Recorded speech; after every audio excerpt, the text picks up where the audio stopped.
High everybody, আমি this side from ইনভেস্টোরিজ। তো আগের দিন আমরা কমিউনিটিতে তোমাদের একটা স্টকের কথা বলা হয়েছিল, যে ইটার্নাল, যার বর্তমান মানে আগের নাম জোম্যাটো।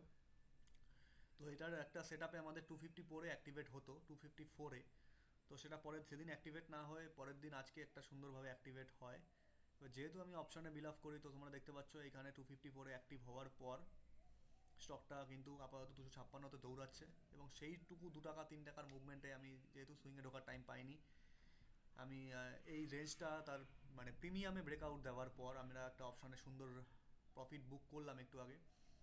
তো যারা যারা কমিউনিটিতে জয়েন করছো, যদি এই রিলেটেড কোনো কোশ্চেন থাকে বা শেখার ইচ্ছে থাকে, মানে দাদা আমি এটা করে করি বা তুমি কোনটা করে করো, বা কিভাবে স্টপ লস বা মেন্টালিটিকে মানে তোমরা আমরা ডাইভার্ট করতে পারি, এই রিটেস্ট বগেরাগুলোতে কী করতে হয়, বা এই যে আমি যেমন আগের দিন দিয়েছিলাম সেটা পরের দিন অ্যাক্টিভেট হয়নি, কিন্তু কিন্তু আজকে যেটা অ্যাক্টিভেট হলো, তারপরে সেখান থেকে টার্গেটটা অবধি কী করে হোল্ড করব, এবং এর সাথে সাথে স্টপ লসটাকে কী করে মেনটেন করা যায়, সেই সমস্ত ডিটেলস কিন্তু তোমরা চাইলে শিখতে পারো এবং জানতে পারো। এবং স্টক মার্কেটে যারা অ্যাক্টিভেটলি কাজ করতে চাইছো তারা আমাদের সাথে জয়েন হতে পারো।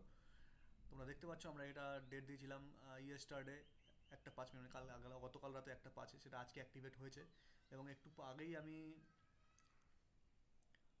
আমার সেটা দিলাম, যেটাতে আমি বুক করেছি অলরেডি। তোমরা দেখতে পাচ্ছ মেবি 2740 টাকা মতো, কারণ 2 মিনিটের টাইম ফ্রেমে টাইম নেই আমার কাছে, পড়াচ্ছিলাম সেই মুহূর্তে এসে ট্রেড নেওয়া। তো যাই হোক, সেট আপে যদি তোমাদের কাজ মনে হয় শিখতে চাও বা করতে চাও এবং স্টক মার্কেট সম্বন্ধে আরও জানতে চাও, তোমরা you can follow us and join our community to improve your trading and continuous earning from trading. Cheers.